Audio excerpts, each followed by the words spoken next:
je voudrais quand même juste faire une remarque comme quoi le FNS dysfonctionne aussi de son propre point de vue. C'est-à-dire qu'il y a toujours sur le site, en tout cas il y a 3 semaines quand j'avais regardé, une note qui date de 2010 qui s'appelle Politique des langues du FNS. Et ce texte est totalement contradictoire par rapport à l'imposition. Elle dit, si vous me permettez de citer rapidement, « En sciences humaines et sociales, la maîtrise de nombreuses langues est indispensable. Dans toutes les disciplines, néanmoins, l'usage généralisé de l'anglais n'est pas neutre du point de vue de la construction du savoir, et il s'agit d'éviter de provoquer une érosion des cultures scientifiques. Par sa politique et sa pratique des langues, le FNS entend encourager une culture scientifique plurilingue. L'anglais lingua franca y est considéré comme nécessaire, mais non comme suffisant. » Ça, c'est en 2010, c'est encore présent sur le site, au moment où ils prennent leur décision d'imposer.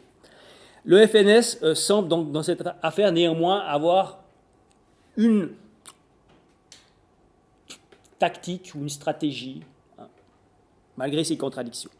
Son souci premier, comme je l'ai dit, et c'est comme ça qu'il argumente vraiment sur le fond, c'est de renforcer la compétitivité internationale des sciences humaines et sociales, qui est considérée, notamment sur le critère de l'obtention des projets européens ou des choses de ce genre, comme insuffisante.